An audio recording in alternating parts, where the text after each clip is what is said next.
আসসালামু আলাইকুম সুপ্রিয় শিক্ষার্থীবৃন্দ, আশা করি প্রত্যেকে ভালো আছো। আজকে বিশেষ করে যারা ঢাকা ভার্সিটিতে কলা, আইন এবং সামাজিক বিজ্ঞান অনুষদে পরীক্ষা দিয়েছো তাদের তো অবশ্যই অবশ্যই এখন কি অবস্থা হচ্ছে সেটা আমরা বলে বোঝাতে পারবো না। পাশাপাশি আজকে বিশেষ করে আমরা বি ব্রেনারের পক্ষ থেকে নার্সিং এ যারা যারা পরীক্ষা দিবা তোমাদের কিন্তু বাংলায় 20 মার্কস আছে, সেটা বিএসসি, ডিপ্লোমা এবং মিডওয়াইফারি প্রত্যেকটা সেক্টরেই।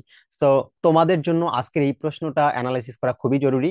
এবং শুধু আজকের প্রশ্ন না, তোমাদের পরীক্ষার আগে যতগুলো পাবলিক ভার্সিটির পরীক্ষা হবে সবগুলো পরীক্ষার কিন্তু প্রশ্নগুলো তোমাদের অ্যানালাইসিস করা খুবই গুরুত্বপূর্ণ। সেটা বাংলা, ইংলিশ, জিকে সবগুলো সাবজেক্টের ক্ষেত্রে ধারাবাহিকভাবে আমি জাস্ট হচ্ছে বাংলাটা দিয়ে শুরু করছি, এরপরে আমাদের অন্যান্য টিচাররা তাদের বিষয়ের প্রশ্ন সলভ দিবেন। সো আমি জাস্ট একটু তোমাদেরকে দেখিয়ে দিব। আমি জানি যে তোমরা যে প্রশ্নটা এখানে দেখতে পাচ্ছ এই প্রশ্ন কিন্তু সবাই অলরেডি দেখেছো এবং প্রশ্ন কেমন হয়েছে সেটাও তোমরা বুঝতে পারছো। বাট তারপরে তোমরা একটু জানাবা আমাকে যে আজকের ঢাকা ভার্সিটির প্রশ্নটা কেমন মনে হয়েছে তোমাদের কাছে, বিশেষ করে বাংলাটা বেশি সহজ নাকি বেশি কঠিন, এটা একটু বলে বলে দিবা।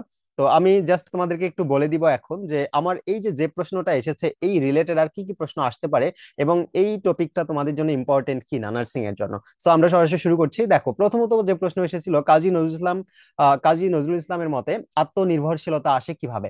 তো এটা হচ্ছে আমাদের কাজী নজরুল ইসলামের আত্মনির্ভরশীলতা আসে মূলত, আমরা এটা দেখবো হচ্ছে আত্মাকে চেনার মাধ্যমে। অর্থাৎ এটা মূলত কোথাকার বলতো, এটা হচ্ছে কাজী নজরুল ইসলামের যে একটা প্রবন্ধ আছে আমার পথ, সেই আমার পথের মধ্যে। তো এবং আমি এখান থেকে বলবো যে আমাদের কিন্তু বাংলা ফার্স্ট পেপারে, তোমরা ঢাকা ভার্সিটি বলো কিংবা অন্যান্য পাবলিক ভার্সিটি গুলোর কথা বলো না কেন, ভার্সিটিতে বিশেষ করে Bangla first paper, English first paper থেকে কিন্তু একদম নির্যাস প্রশ্ন নিয়ে আসা হয় একদম ভিতর থেকে।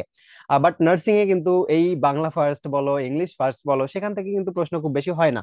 এখান থেকে আমাদের যে প্রশ্নগুলো হয় সেটা হচ্ছে বাংলা সেকেন্ড পেপার থেকে হবে, আবার ইংলিশ গ্রামার থেকে হবে। তো আমি এবার তোমাদেরকে একটু দেখানোর ট্রাই করছি যে আমাদের বাংলা সেকেন্ড পেপার থেকে বিশেষ করে যেগুলো হয় সেটা তো আমরা অবশ্যই অবশ্যই পড়বো, বাট ফার্স্ট পেপার থেকেও কিছু প্রশ্ন থাকে, বিশেষ করে আমাদের 4-5 মার্কস থাকে মোটামুটি।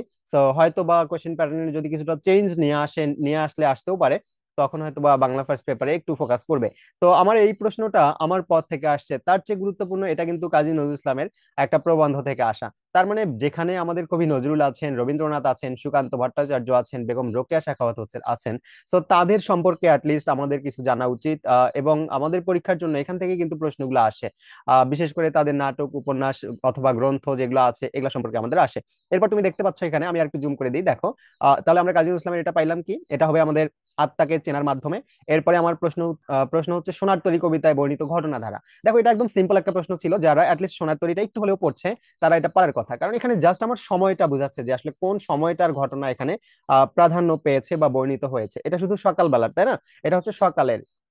এবং এখানে কিন্তু আরো একটা গুরুত্বপূর্ণ আমাদের ইনফরমেশন আছে, সেটা হচ্ছে যে এখানে যে সোনার তরী কবিতাটা একটা নদী প্রবাহিত হয়েছে, সেই নদীটার আসলে প্রবাহ ধারাটা কি রকম, এটা ছিল খরস্রোতা নদী। হ্যাঁ, এই রিলেটেড আমাদের প্রশ্নগুলো আসতে পারে। তো সোনার তরী আমরা এটা দেখবো, এটা যেহেতু আমাদের ইম্পর্টেন্ট, তো এটা আমরা অবশ্যই একটু দেখে নিব। এন্ড দেন কি আছে, বাংলাদেশের সঙ্গে সম্পৃক্ত রবীন্দ্র রচনা। রবীন্দ্র রচনা কোনটা, দেখো এখানে আমি এই যে একটু আগে বললাম কবি নজরুল, রবীন্দ্রনাথ ঠাকুর, তাদের জীবনীগুলা কিংবা হচ্ছে তাদের যে লেখনীগুলো আছে এটা কিন্তু আমাদের জন্য ইম্পর্টেন্ট। তো সেই দিক থেকে আমি বলবো রবীন্দ্রনাথের এখানে হচ্ছে উত্তর হবে অবভিয়াসলি ছিন্নপত্র। তোমরা অবশ্যই দেখার সাথে বলে দিচ্ছ। ছিন্নপত্র মূলত হচ্ছে তিনি রচনা করেন বাংলাদেশে যে সময়টা তিনি জমিদারি দেখাশোনার জন্য ছিলেন।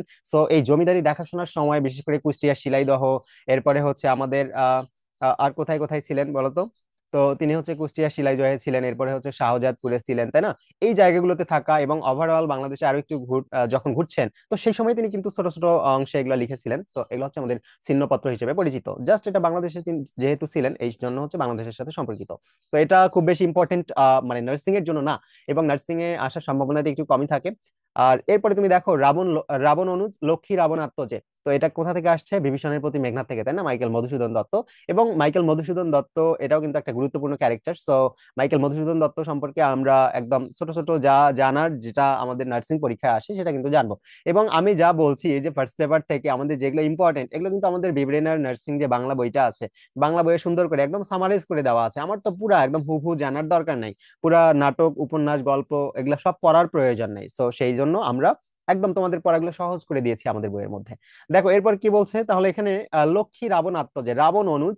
হ্যাঁ, লক্ষ্মী রাবণ আত্মজে, লক্ষ্মী রাবণ আত্মজে মানে কি, রাবণের পুত্রকে লক্ষ্য করে, লক্ষ্মী মানে হচ্ছে লক্ষ্য করে, তাহলে লক্ষ্য করা কি, এটা অবভিয়াসলি ভার্ব হবে, তার মানে ক্রিয়া। ক্রিয়া। এরপরে বলছে কি, বাদলায় বন্দুক বারুদ কি জিরিয়ে নিবে না, একটু একটু জিরিয়ে নিবে না, এটা হচ্ছে কোথা থেকে আসছে, এটা আসছে আমাদের রেইনকোট থেকে। আখতারুজ্জামান ইলিয়াসের, তাই না?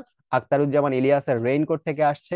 তো এখান থেকে যদি প্রশ্ন আসে তাহলে আরেকটা প্রশ্ন আসতে পারে যে এই রেইনকোট গল্পটা আসলে উৎস কোথায়, এটা কোথা থেকে নেওয়া হয়েছে? এটা নেওয়া হয়েছে জাল স্বপ্ন স্বপ্নের জাল থেকে। এবং রেইনকোট গল্পটা প্রকাশিত হয় কত সালে, এটাও যদি আসে তাহলে আসতে পারে। এটা হচ্ছে আমাদের কত সালে বলতো? এটা হচ্ছে 1995 সালে, 1995 সালে। তাহলে এখানে কি আসবে? জিডিএ। ব্যাস। এটা মূলত ওই যে বললাম একটু গভীর থেকে, গভীর থেকে বলতে আমি যদি গল্পটা না পড়ি তাহলে কিন্তু পারবো না। গল্পটা যারা পড়ছে তারা এমনিতেই উত্তর দিতে পারবে। পরেরটাও ঠিক তেমনই, যে মানুষের মধ্যে যাহা অন্তরতম এবং অনির্বচনীয়, লেখকের মধ্যে কণ্ঠস্বর যেন তারই প্রতিচ্ছবি বা চেহারা, তাই না? তারই চেহারা হবে। তো এটা আসলে আসলে কোথা থেকে বলতো? এটা আসছে কোথা থেকে? এখানে মূলত এটা হলো আমাদের রবীন্দ্রনাথের অপরিচিতা থেকে, রাইট? অপরিচিতা থেকে। এখানে মূলত একটা লাইন ছিল, তোমরা হয়তো পড়ছো, যে রূপ জিনিসটা বড় কম নয়, কিন্তু মানুষের মধ্যে যাহা অন্তরতম এবং অনির্বচনীয়, আমার মনে হয় কণ্ঠস্বর যেন তারই চেহারা। তার মানে অপরিচিতা থেকে এটা এসেছে। এবং অপরিচিতাটা কিন্তু একটু গুরুত্বপূর্ণ। যদি আমি বলি যে তোমাদের কোনো একটা গল্প পরীক্ষার জন্য ইম্পর্টেন্স, তো সেই দিক থেকে অবশ্যই অবশ্যই বলবো যে অপরিচিতাটা পড়তে হবে। এবং রবীন্দ্রনাথ যেহেতু আছেন, তার মানে রবীন্দ্রনাথের সম্পর্কেও পড়তে হবে। এরপরে চলে আসি রোকেয়া সাখাওয়াত হোসেন। শুরুতেই মেবি বলেছিলাম যে রোকেয়া সম্পর্কেও আসার সম্ভাবনা থাকে। এবং বিশেষ করে তার একটা প্রশ্ন বরাবরই আসে বিভিন্ন জায়গায়, সেটা হয়তোবা ঢাকাতে এখনো আসে নাই, অন্যান্য পাবলিক ভার্সিটি গুলো আছে সেখানে হয়তোবা আসতে পারে। তো এটা মূলত কি? এটা হচ্ছে যে আমাদের রোকেয়া সাখাওয়াত হোসেনের উপন্যাস সংখ্যা কতটি এবং কোন কোন উপন্যাস রয়েছে, এটা আসতে পারে প্রশ্ন। আর তাছাড়া এখানে যেটা দেখা যাচ্ছে সেটা হচ্ছে রোকেয়া সাখাওয়াত হোসেনের রচনা নয় কোনটি। তাহলে আমরা জানি মতিচুর তার লেখনী, অবরোধবাসিনী তার লেখনী, এরপরে সুলতানাস ড্রিম যেটাকে আমরা সুলতানার স্বপ্ন বলি সেটাও তার লেখনী। শুধু পদ্ম গোখরাটা তার নয়, তাই না? পদ্ম গোখরোটা তার নয়। তাহলে আমরা যদি তার উপন্যাস কিংবা লেখনী গুলা জানি, তাহলে কোনটা নয় এটা তো খুব সহজে আইডেন্টিফাই করতে পারবো আমরা, তাই? তো এরপর আমরা যেটা দেখতে পাচ্ছি, আমি মনে করতেছি যে আসলে খুব বেশি যে কঠিন প্রশ্ন হয়েছে এমন না। তবে এখানে ঢাকা ভার্সিটিতে যে সমস্যাটা হয়ে থাকে, যারা রিটেনে একটু ভালো করবে তারা অবশ্যই অবশ্যই ভালো করতে পারবে। তো তার চেয়ে বড় কথা, এখন রিটেনে তোমার খাতা দেখবে কখন? যখন তুমি হচ্ছে এমসিকিউ তে মোটামুটি একটা ভালো মার্কস পাবা, তাই না? তার হয়তো বা 3 গুণ খাতা দেখবে। তো এই, এখন দেখো বিলাসী গল্পে উল্লেখ নেই কোনটির। বিলাসী গল্প এটা আহ খুব বেশি গুরুত্বপূর্ণ না, বাট তারপরেও মানে যারা ভার্সিটিতে পরীক্ষা দিবে তাদের জন্য ইম্পর্টেন্ট, বাট নার্সিং এর জন্য কিন্তু এটা আহামরি ইম্পর্টেন্ট না। তো এখানে হচ্ছে বাবরের উল্লেখ নেই, বাবরের কথা উল্লেখ নেই। এরপরে লিটারাল বাংলা পরিভাষা আমরা মনে হয় যে পদার্পণ করলাম আমাদের বাংলা সেকেন্ড পেপারে। তো বাংলা সেকেন্ড পেপারে আমরা বলি যে নার্সিং এ কিন্তু প্রতি বছরই দেখা যায় আমার একটা পারিভাষিক শব্দ আসে। তো এই পারিভাষিক শব্দগুলোর লিস্ট সুন্দর করে আমাদের বইয়ে দেওয়া আছে এবং আমরা লেকচার গুলোতেও দিয়ে থাকি। তো পারিভাষিক শব্দ এটা কি হবে? লিটারাল। এটা হচ্ছে আক্ষরিক হবে, তাই না? লিটারাল হচ্ছে আক্ষরিক হবে। তোমরা পারিভাষিক শব্দের ক্ষেত্রে বিশেষ করে আমি এতটুকু রিকমেন্ড করব, তোমরা বিশেষ করে যারা নার্সিং এ পরীক্ষা দিবা অথবা হচ্ছে অন্যান্য ভার্সিটিতে পরীক্ষা দিতে চাচ্ছ, তারা বিগত সালগুলোতে বিসিএস এ যে প্রশ্নগুলো এসেছে কিংবা অন্যান্য ভার্সিটিতে যে প্রশ্নগুলো এসেছে এইগুলো পড়লেই হয়ে যায়, এর বাইরে আর পড়তে হয় না। দেন চলে আসো আবিধানিক ক্রমে সাজানো শব্দগুচ্ছ। এটা যেন ঢাকা ভার্সিটির একটা নিয়মিত টপিক হয়ে গেছে। এটা গত বছর এসেছিল, তার আগের বছরে এসেছিল, এমনটা থাকে। তার মানে এদের এই ডিকশনারিতে এটা হচ্ছে আবিধানিক ক্রম, মানে কি ডিকশনারিতে আমাদের শব্দ সাজানোর, শব্দ আমরা যে খুঁজে বের করি, কেন কিভাবে খুঁজে বের করি, ঠিক সেটাই চাচ্ছে, যে আসলে কোনটার পরে কোনটা থাকবে। এখানে দেখো তুমি যে অংশ, এরপরে হচ্ছে অকাল, অঙ্ক, এরপরে আসি কাজ কাজ, তারপরে হচ্ছে কুসুম। তো এখানে আমরা যেটা দেখতে পাচ্ছি, আমি খ নম্বরটা একটু দেখি। কাজ, এখানে আ আছে, এখানে আ আছে, এখানে উ আছে, ওকে। বাট এখানে যে ঘটনাটা ঘটে গেছে, কাজের পরে আমার এখানে জ আছে, তারপরে চ আছে, এরপরে আবার স আছে। তার মানে চয়ের পরে কিন্তু জ হওয়ার কথা ছিল। তার মানে আগে যদি কাজটা থাকতো তাহলে এটা হতো, বাট এটার ধারাটা ঠিক নেই। এরপরে এখানে চলে আসো, এটা কেন ভুল? এটা হচ্ছে গৃহ, গোল, গণ্য, রাইট? তো প্রথমত আমাদের গয়ের সাথে কোনো কার চিহ্ন নাই, মানে কি অ আছে, তো এটা আগে আসা কথা ছিল। এরপরে আমার গৃহটা যাইতো, তারপরে গোল অর্থাৎ ও আসতো, রাইট? এটাও এই কারণে হলো না। এরপরেরটা কেন হলো না? দীর্ঘ, দেহ, এরপরে দৃশ্য। তাহলে এইখানে আমার প্রথমত ঠিক আছে, দীর্ঘটা ঠিক আছে। দৃশ্য মানে রি, রি যেটা রি তো হচ্ছে এর আগে হওয়ার কথা, তাই না? এই দৃশ্যটা যদি মাঝখানে থাকতো তাহলে এটা হইতো। বাট হলো হচ্ছে এইটা অংশ, অকাল এবং অঙ্ক। তো অংশ বলতে এখানে কি বোঝাচ্ছে? অংশতে আমাদের আমরা জানি যে 3টা পরাশ্রয়ী বর্ণ আছে। এটাও কিন্তু ইম্পর্টেন্ট আমাদের নার্সিং এর জন্য। বিশেষ করে আমরা ধ্বনি এবং বর্ণ যখন পড়ি তখন দেখি যে আমাদের এখানে আসলে কি কি গুরুত্বপূর্ণ। তো সেখানে আমরা দেখব আমাদের পরাশ্রয়ী বর্ণ অনুস্বার, বিসর্গ এবং চন্দ্রবিন্দু, এই 3টা। তো অনুস্বার দিয়ে আগে শুরু হবে, এটা ঠিক আছে। তারপরে হচ্ছে আমাদের অ এর পরে দেখো ক আছে, আবার এখানে অ এর পরে কি আছে? উ আছে, উ ক, রাইট? তার মানে এই ধারাটা আমার ঠিক আছে। বাকি 3টা ঠিক নেই। এটা ঢাকা ভার্সিটির জন্য বিশেষ করে একটা নিয়মিত টপিক হয়ে গেছে। নার্সিং এ এমন প্রশ্ন এখন পর্যন্ত দেখা যায়নি। তো তারপরেও তোমরা একটু দেখবা, দেখে রাখা ভালো। যারা ডিকশনারিতে মানে একদম হার্ড কপিতে আর কি, হার্ড কপিতে আমরা তো এখন সবসময় হচ্ছে গুগলে সার্চ করি তাই না, সফট কপি দেখি, বাট হার্ড কপিতে তুমি সার্চ করলে তাহলে তুমি এমনিতেই বুঝতে পারবা। যারা ডিকশনারিতে কখনো সার্চ করে না তাদের কাছে এই প্রশ্নটা কঠিন, আর যারা ডিকশনারি দেখে তাদেরকে এত কিছু দেখতে হবে না, তারা এমনিতেই পারবে। এবার চলে আসো ক্রমাগত ভুল করো না। এখানে বলছে কি ক্রমাগত ভুল করো না, এই যে ক্রমাগত, এখন ভুল করা এটা তো হচ্ছে ক্রিয়া তাই না, করা এটা তো হচ্ছে ক্রিয়া। এখন ক্রিয়াকে যারা মডিফাই করে আহ সেটা হচ্ছে আমাদের ক্রিয়া বিশেষণ মানে অ্যাডভার্ব, রাইট? তো এটা হচ্ছে অ্যাডভার্ব হবে। এখানে আমরা যেটা দেখতে পাচ্ছি ক্রমাগতটা হলো অ্যাডভার্ব। এবং এই যে পদ প্রকরণ আমরা ব্যাকরণে খুবই গুরুত্ব দিয়ে পড়াই। সো পদ প্রকরণটা খুবই গুরুত্বপূর্ণ আমাদের নার্সিং এর জন্য। বিশেষ করে তোমাকে একটা সেন্টেন্স দিবে এরকম দিয়ে মার্ক করে দিয়ে বলবে যে এইটা মূলত এখানে কোন পদ কিংবা হচ্ছে এটা কোন টাইপের, ব্যাস এটা আমরা এখান থেকে আইডেন্টিফাই করতে পারি। বিশেষ করে সেখানে আমাদের নাউন, অ্যাডজেক্টিভ, অ্যাডভার্ব এবং ভার্ব এগুলোর ওয়ার্ড ফরমেশন যেটা আছে এইটা যারা ভালো জানে তারা কিন্তু সহজে পারবে। এবং আমার অ্যাটলিস্ট এই নাউন, প্রোনাউন, প্রোনাউন না, নাউন, অ্যাডজেক্টিভ, ভার্ব এবং অ্যাডভার্ব সম্পর্কে যদি আমরা একটু ভালো জানি তাহলে আমার আর কখনো ভুল হবে না। তার মানে এটা হচ্ছে কিভাবে, রাইট? ভুল করে, ক্রমাগত ভুল করা, কিভাবে ভুল করা, ক্রমাগত ভুল করা, এই যে ক্রিয়া বিশেষণ। অধ্বনির বিবৃত উচ্চারণ খুবই গুরুত্বপূর্ণ একটা জিনিস, আমি গতকালকে হচ্ছে এসএসসি তে পড়াচ্ছিলাম। তো এটা খুবই গুরুত্বপূর্ণ। হ্যাঁ, এখানে দেখো প্রথম কি বলছে আমার, অধ্বনির বিবৃত উচ্চারণ। অ এবং এ এই দুটা ধ্বনির উচ্চারণটা আমাদের জন্য ইম্পর্টেন্ট। অধ্বনির বিবৃত উচ্চারণ বলতে এখানে স্বাভাবিক উচ্চারণকে বোঝায়। অ এর ক্ষেত্রে বিবৃত মানে স্বাভাবিক, যেটা আমার স্বাভাবিক উচ্চারণ আছে তুমি উচ্চারণ করো। এখন মজার ব্যাপার হচ্ছে এই প্রশ্নটা মনে করো তুমি বিবৃত স্বাভাবিক নাকি অস্বাভাবিক বা বিকৃত তুমি এটা বোঝো না, কিন্তু তারপরে তুমি এটা কারেক্ট করতে পারবা কিভাবে। দেখো, আমার উচ্চারণ করবা, চারটাই তো অ দিয়ে শুরু তাই না, চারটাতেই অ আছে, তো এগুলোর মধ্যে তুমি উচ্চারণ করবা, উচ্চারণ করার ক্ষেত্রে দেখবা যে তিনটা একরকম হয়ে গেছে আর একটা ভিন্ন টাইপের। এখন তুমি জানো বা না জানো এটা স্বাভাবিক বা হচ্ছে বিকৃত, তারপরে ওইটাকেই দাগাই দিবা, কারণ তিনটা যখন একরকম একটা আলাদা, সো আলাদাটাই দিতে হবে। এখানে দেখো আমি যখন বললাম অনেক, কি বললাম, অনেক বললাম, এই অনেকটা উচ্চারণ করো তো, অনেক নাকি নাকি অনেক, অনেক না কিন্তু এটা অনেক। আচ্ছা ওকে মানলাম। এরপরে আসো এটা কি, অতুল নাকি অতুল, আমরা অতুল বলি না, এটা হচ্ছে অতুল। এটাকে অ আছে বাট আমরা এটাকে বলি ও। তার মানে আমরা দুই রকম পাইলাম, এটাতে অ ঠিক আছে, এটাতে কি অ এর উচ্চারণটা ঠিক আছে, এখানে অ এর উচ্চারণটা ও হয়ে গেছে। এখানে আমরা দেখো তো অধীর আগ্রহে বলি নাকি অধীর আগ্রহে বলি, আমরা কিন্তু বলি একটু সফট সেন্সে, অর্থাৎ অধীর, অধীর বলি তাই না। তার মানে এটাও ও এর মতো উচ্চারণ হয়ে গেছে, দুইটা কিন্তু একরকম পেয়ে গেলাম, একটা আলাদা পাইছি। এরপরে এটাতে আসো, করুণ নাকি করুণ বলো তো, করুণ বলি আমরা নাকি করুণ সুরে, করুণ, এটাও ও হয়ে গেছে। তার মানে তুমি এমনিতেই পেয়ে গেলা। এটা হচ্ছে তোমাকে আসলে সবকিছু যে পড়ে যাইতে হয় পাওয়ার জন্য এমনটাও না, তুমি কমন সেন্স দিয়েই কিন্তু ওখানে জাস্ট তোমার বুদ্ধিমত্তাটুকু অ্যাপ্লাই করলেই পারবা। তো এখানে আমার কি আছে, তাহলে আমরা পাইলাম অনেক, এটা অনেক না, এটা হচ্ছে অনেক। হ্যাঁ, আবার আমরা বলি কি অনিক, তাই না, অনিক বলি না কিন্তু, তখন আবার বলি কি অনিক। আবার এর ক্ষেত্রে আবার যেটা বিবৃত, এখানে যেটা বিবৃত ওখানে সেটা সংবৃত, ওখানে যেটা সংবৃত এখানে সেটা বিবৃত।